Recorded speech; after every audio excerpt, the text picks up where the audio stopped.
Selamat pagi Bapak, Ibu, dan saudara-saudara yang dikasihi Tuhan. Salam. Mari kita membaca firman Tuhan hari ini dari Kisah Para Rasul pasal yang kedua, mulai ayat yang ke-14 dan sampai dengan 40, tapi nanti beberapa ayat akan saya lewati karena cukup banyak ayat dalam teks ini. Nanti saya akan memandu. Kisah Rasul pasal 2 mulai ayat yang ke-14, demikian firman Tuhan saya bacakan. Maka bangkitlah Petrus berdiri dengan ke-11 rasul itu, dan dengan suara nyaring ia berkata kepada mereka, "Hai kamu orang Yahudi dan kamu semua yang tinggal di Yerusalem, ketahuilah dan camkanlah perkataanku ini. Orang-orang ini tidak mabuk seperti yang kamu sangka karena hari baru pukul 9. Tetapi itulah yang difirmankan Allah dengan perantaraan Nabi Yoel. Akan terjadi pada hari-hari terakhir, demikianlah firman Allah, bahwa aku akan mencurahkan rohku ke atas semua manusia. Maka anak-anakmu laki-laki dan perempuan akan bernubuat, dan teruna-terunamu akan mendapat penglihatan-penglihatan, dan orang-orangmu yang tua akan mendapat mimpi. Juga ke atas hamba-hambaku laki-laki dan perempuan akan kucurahkan rohku pada hari-hari itu, dan mereka akan bernubuat." Saya lompat ke ayat 21. "Dan barang siapa yang berseru kepada nama Tuhan akan diselamatkan. Hai orang-orang Israel, dengarlah perkataan ini. Yang aku maksudkan ialah Yesus dari Nazaret, seorang yang telah ditentukan Allah dan yang dinyatakan kepadamu dengan kekuatan-kekuatan, mujizat-mujizat dan tanda-tanda yang dilakukan oleh Allah dengan perantaraan Dia di tengah-tengah kamu, seperti yang kamu tahu. Dia yang diserahkan Allah menurut maksud dan rencananya telah kamu salibkan dan kamu bunuh oleh tangan bangsa-bangsa durhaka. Tetapi Allah membangkitkan Dia dengan melepaskan Dia dari sengsara maut. Karena tidak mungkin ia tetap berada dalam kuasa maut itu." Saya lompat ke ayat 32. "Yesus inilah yang dibangkitkan Allah.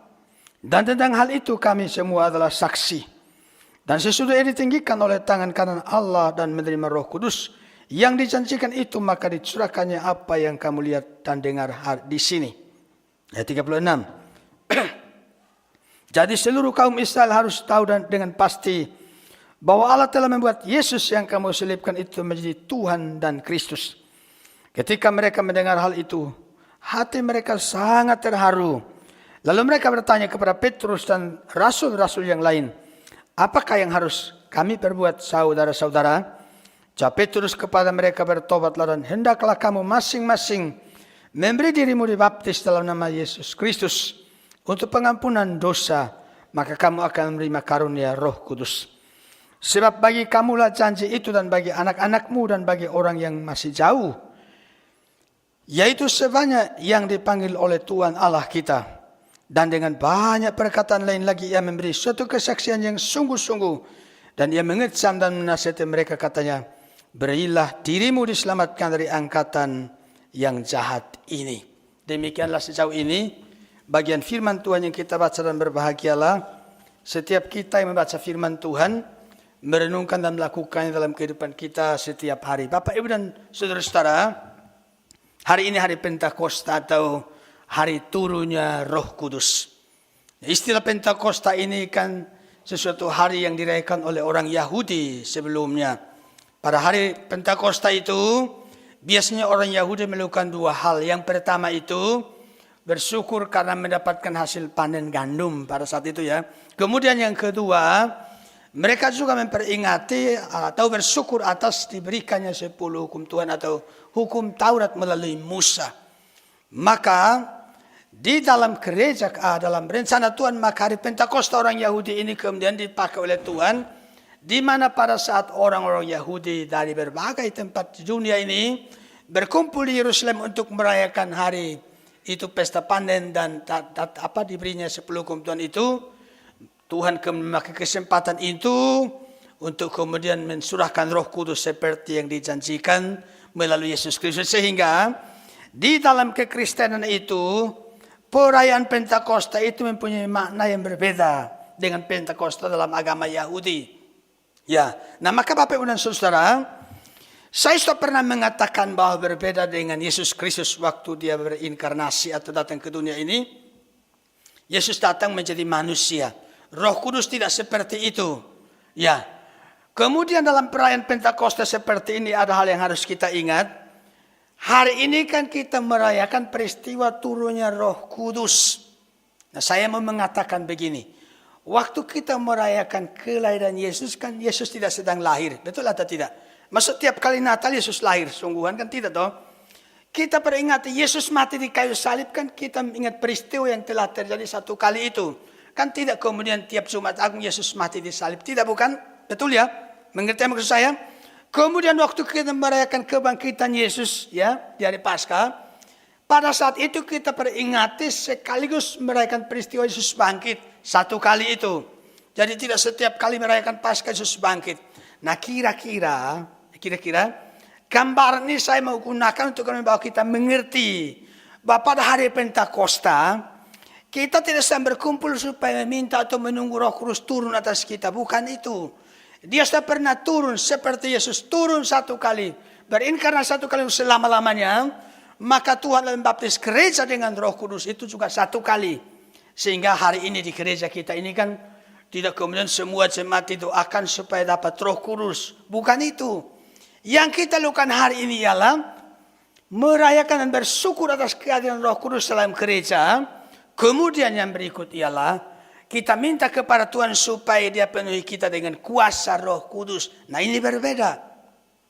Dipenuhi dengan kuasa Roh Kudus dengan minta supaya Roh Kudus hadir dalam hidup kita, ini kan dua hal yang berbeda.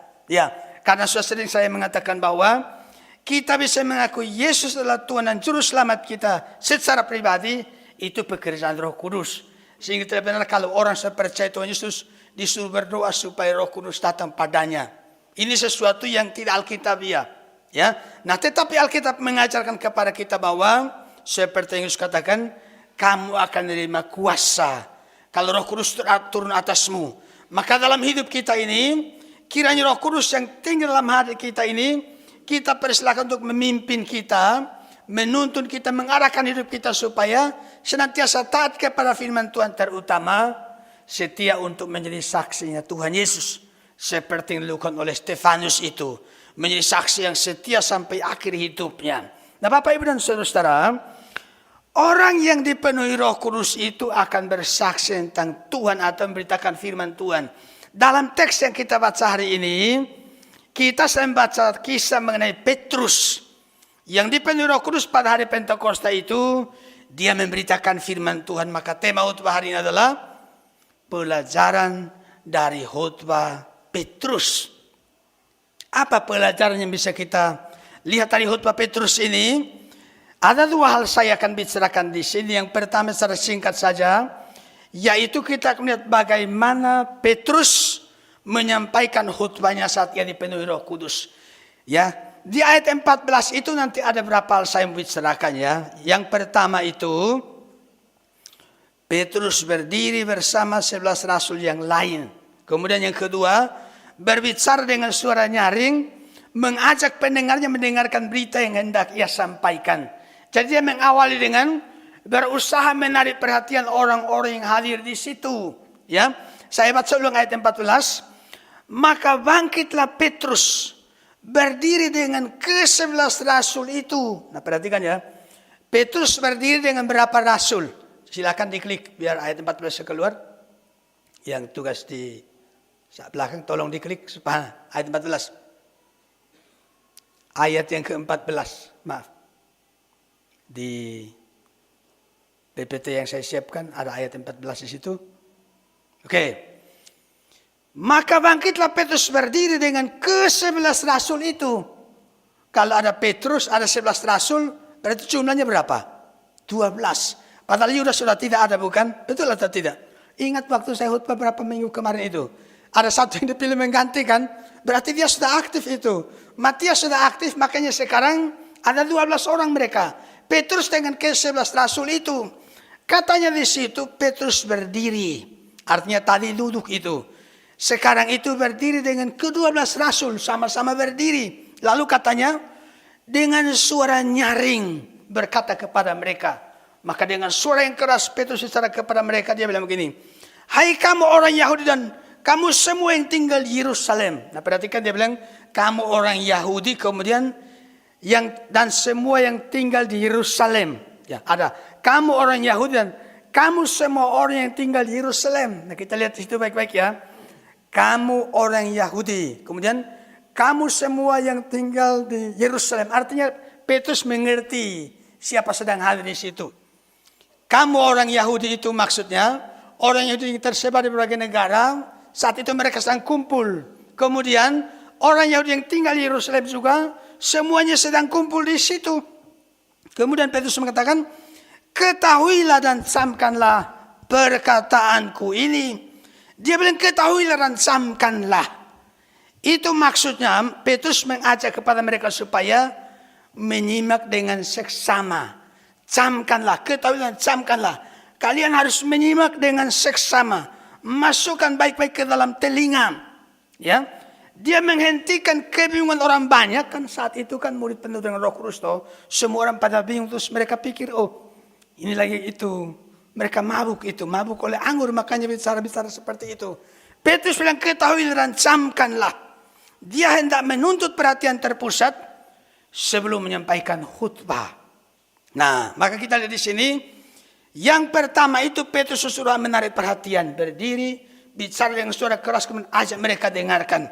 Kemudian yang kedua, bagaimana Petrus menyampaikan khutbahnya itu?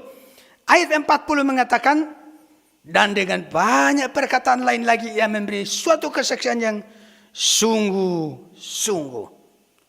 Jadi pertama itu menarik perhatian orang-orang itu.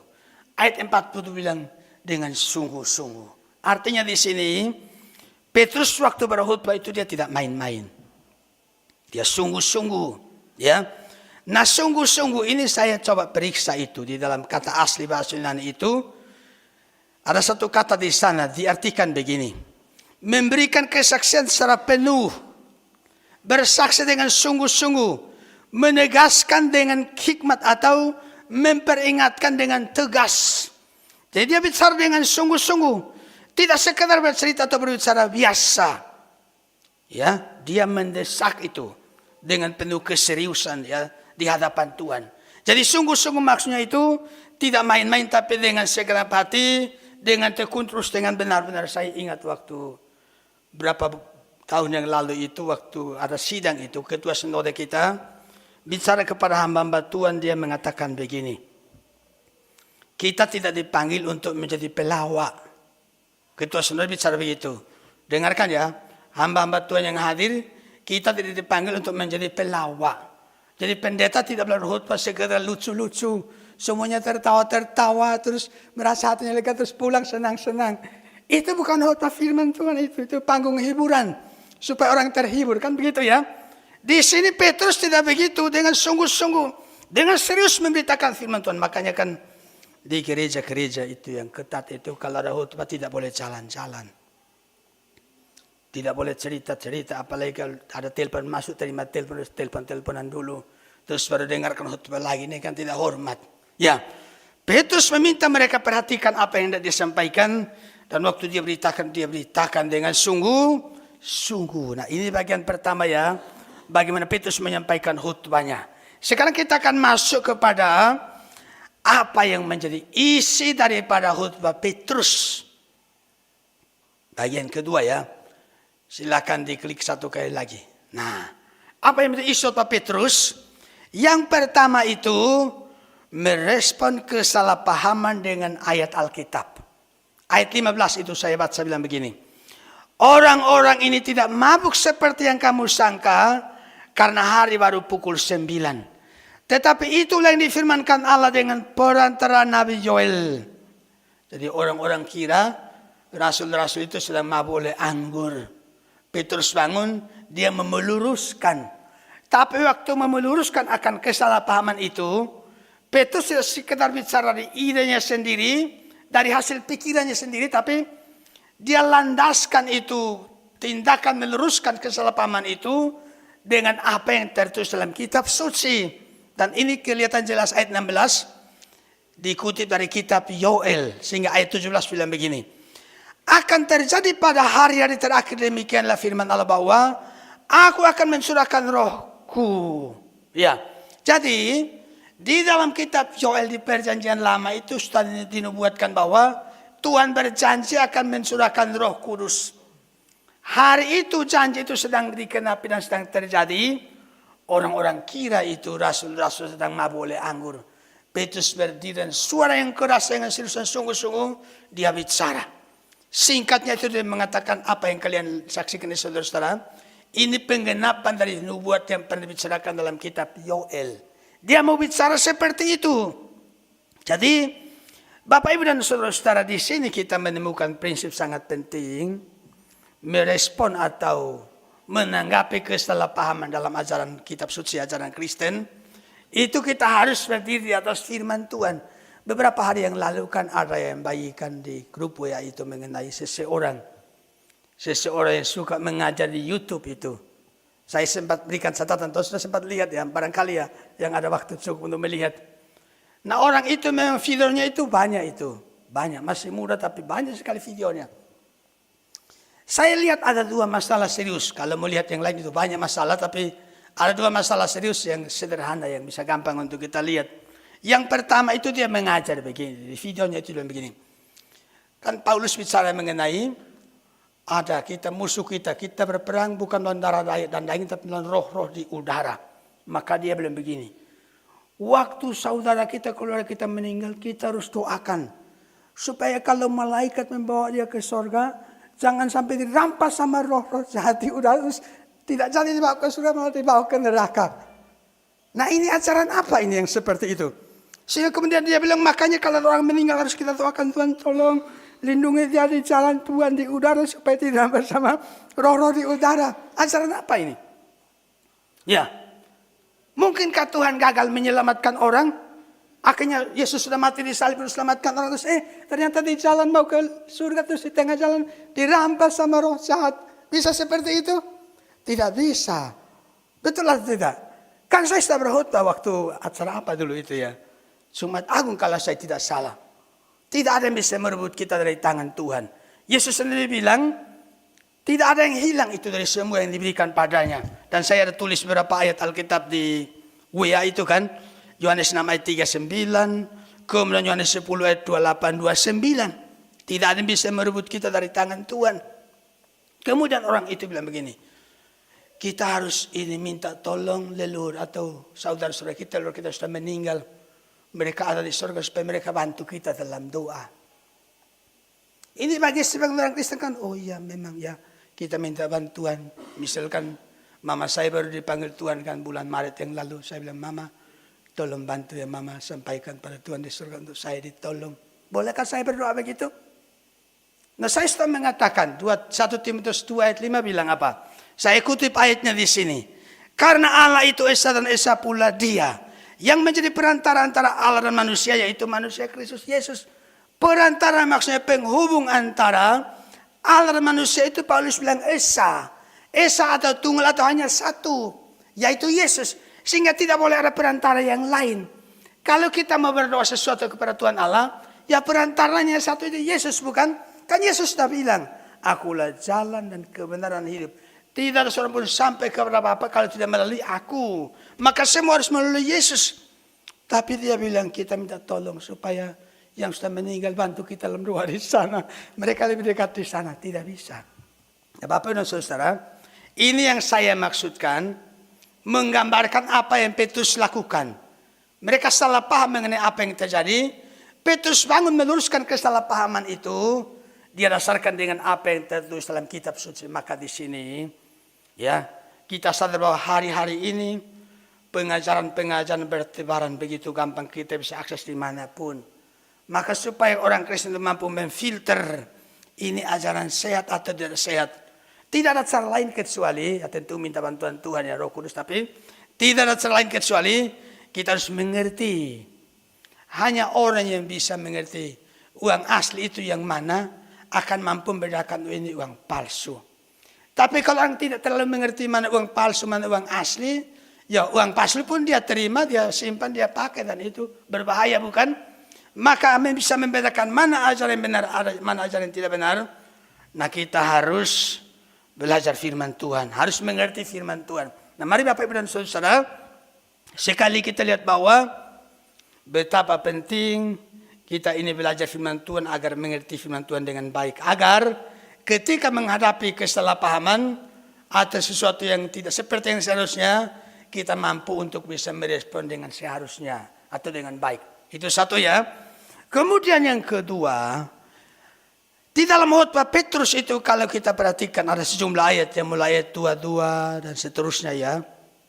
Di situ Petrus menjelaskan bahwa Yesus Kristus yang telah dihukum mati oleh orang Yahudi yang para pendengarnya itu, khususnya yang tinggal di Yerusalem ya, yang di luar yang baru datang luar negeri kan mereka tidak tahu menau.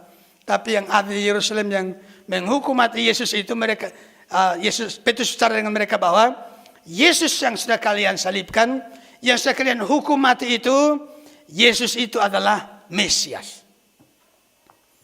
Karena waktu itu memang di kalangan orang Yahudi, mereka kan sedang dijajah oleh kekaisaran Romawi.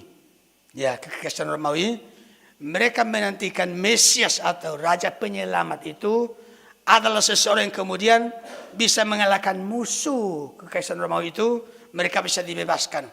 Jadi apa yang dijanjikan dalam Alkitab, perjanjian mengenai Mesias itu bersifat rohani, tapi mereka mengertinya itu secara lahiriah.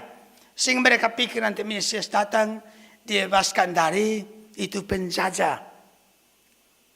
Datanglah Yesus, lahir di kandang, keluarganya itu miskin, tidak punya apa-apa, mengajar kemana-mana ditolak, diusir di sana, diusir di sini, matinya juga mengenaskan, di atas kayu salib tidak bisa membela diri, tidak bisa lepaskan diri, mati dengan begitu tragis. Terbalik dengan harapan mereka, bukan? Betul atau tidak? Di dalam bayangan mereka, Raja Penyelamat yang datang itu seorang yang kuat, yang hebat, punya pengaruh yang besar, punya militer yang kuat, yang bisa mampu membela kita, mengalahkan musuh. Nah ini yang datang begitu lemah, tak berdaya, dihukum mati pun dia hanya berserah, tidak bisa buat apa untuk menyelamatkan diri. Makanya yang penjahat di samping Yesus bilang apa? Kalau engkau Raja Penyelamat, kalau engkau Mesias, turunkan dirimu dari salib itu. Dari situ kan sudah ketahuan. Kalau engkau Mesias, coba turun dari salib itu dan selamatkan kami. Jadi mereka punya konsep seperti itu sehingga tidak mudah untuk mereka mengakui Yesus adalah Mesias. Mereka tidak mau. Dari ayat-ayat yang kita baca itu ya, mereka tidak mau. Nah sekarang saat Petrus sedang dipenuhi Roh Kudus, dia bangkit berdiri, dia beritahu mereka, Yesus yang disalibkan, Yesus yang mati itu adalah Mesias. Memang mulai ayat 22, ya, ayat 23 dan seterusnya itu memang bicara mengenai hal itu, tapi karena ayatnya cukup banyak, saya tidak bisa bacakan semua, ya. Tetapi intinya itu di situ. Waktu Petrus dipenuhi Roh Kudus, dia berdiri dan beritahu kepada orang-orang bahwa Yesus yang sudah dihukum mati itu, Yesus yang bangkit dari antara orang mati itu, dia adalah Mesias, itu Raja Penyelamat. Nanti kita lihat di bagian terakhir itu, respon mereka bagaimana. Tapi di sini Bapak dan saudara-saudara kita melihat apa kaitannya dengan kita di sini dalam hal ini. Bahwa Yesus adalah Mesias, Yesus Raja Penyelamat. Kaitannya dengan kita di Surabaya di sini apa? Ya, maka kita harus mengerti sudah dijelaskan oleh Yesus yang disalibkan, yang mati, kemudian dibangkitkan dan naik ke surga, dan dengan naiknya ke surga kemudian Roh Kudus itu bisa diutus. Itu maksudnya adalah Petrus dan bicara mengenai berita Injil. Petrus dan bicara mengenai Yesus Kristus. Jadi seluruh teks yang dia bicarakan di situ, semuanya itu berpusat pada Yesus Kristus sebagai juru selamat yang mati dan bangkit untuk menyelamatkan manusia. Maka Bapak Ibu dan saudara-saudara, untuk kita semua yang sedang merayakan hari Pentakosta seperti ini, mari kita pikirkan begini. Bahwa Roh Kudus hadir untuk menolong kita mengenal Yesus dengan baik. Bahwa dia adalah Mesias, dia adalah Raja Penyelamat yang memberikan keselamatan kepada kita. Sehingga kehadiran Roh Kudus itu sangat penting bagi kita, dan yang paling bermanfaat bagi kita ialah bahwa Roh Kudus memampukan kita mengenal Yesus, menerima Yesus, mendapatkan keselamatan. Ya toh, mendapatkan keselamatan. Sehingga dalam hal ini, sekarang kita sebagai para pengikut Yesus mempunyai jaminan kepastian keselamatan. Maka pemberitaan firman Tuhan yang sejati itu memang harus berpusat pada Yesus Kristus. Ya, semuanya harus berpusat kepada Yesus Kristus. Manusia harus coba untuk mengenal Yesus karena memang juru selamat hanya satu, hanya Yesus Kristus. Dan Roh Kudus hadir untuk itu, bukan? Roh Kudus hadir untuk menolong orang mengenal Yesus.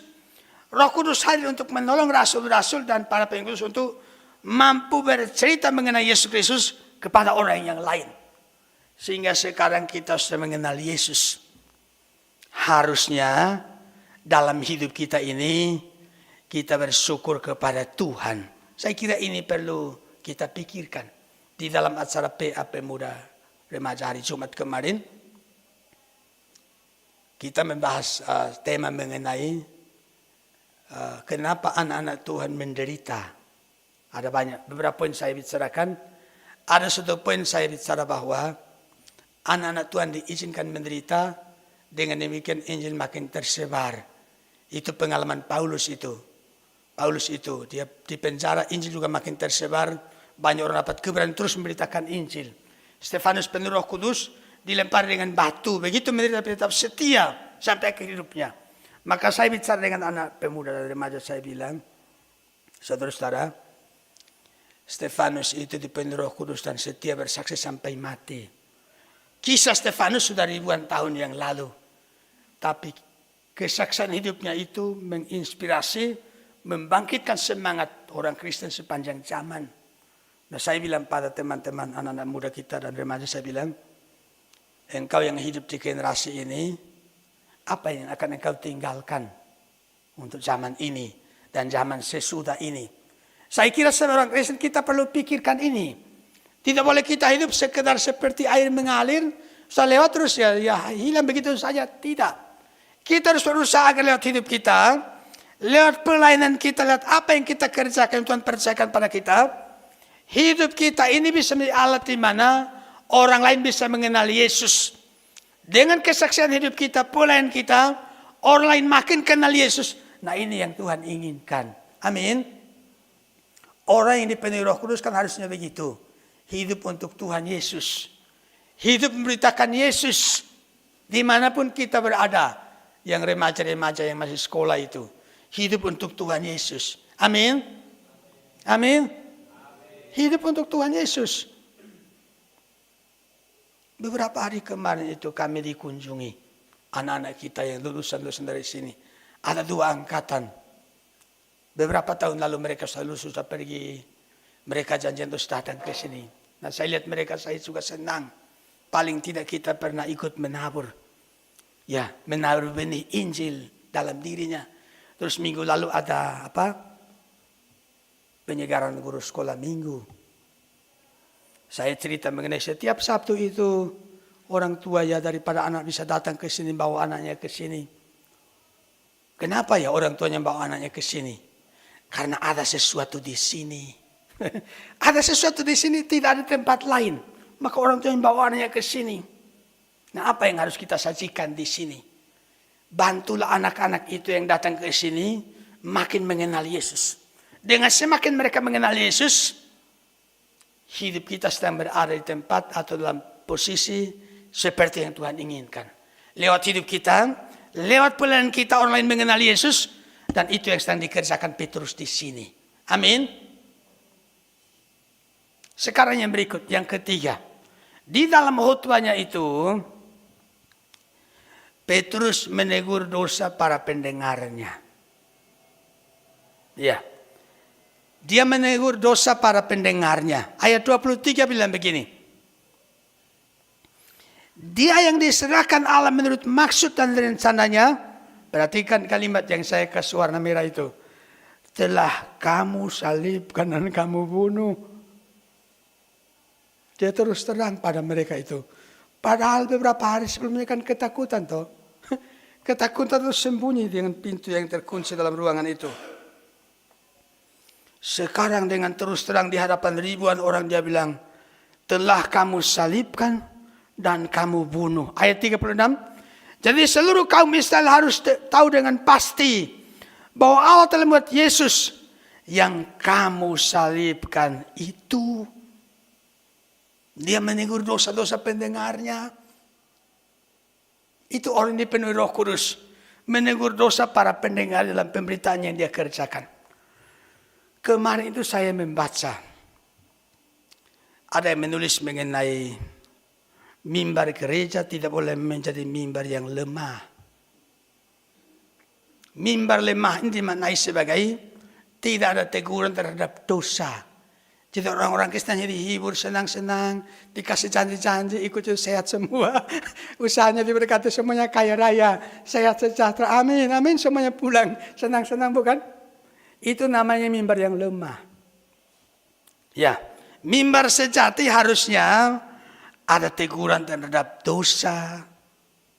Maka di dalam bacaan yang saya baca kemarin dikatakan, di dalam gereja itu biasanya ada orang yang merasa lebih rohani, lebih suci, lebih benar daripada yang lain. Nah ini dosa. Mudah-mudahan tidak ada di antara kita. Amin. Kemudian itu menyebarkan informasi yang belum tentu benar atau membicarakan keburukan sesama jemaat. Itu dosa. Tidak ada di antara kita. Amin. Atau bagaimana? Membicarakan keburukan sesama jemaat misalnya begitu.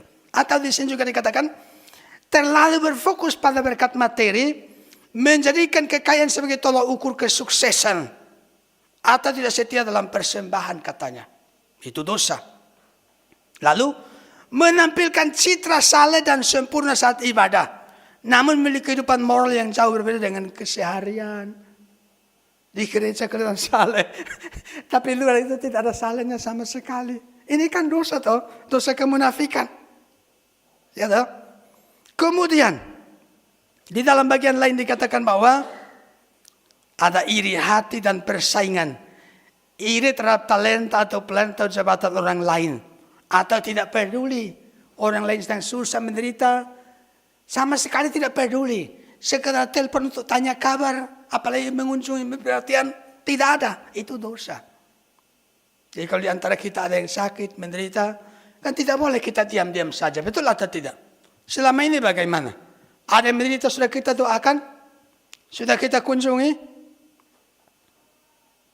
Atau bagaimana? Perlu kita pikirkan itu.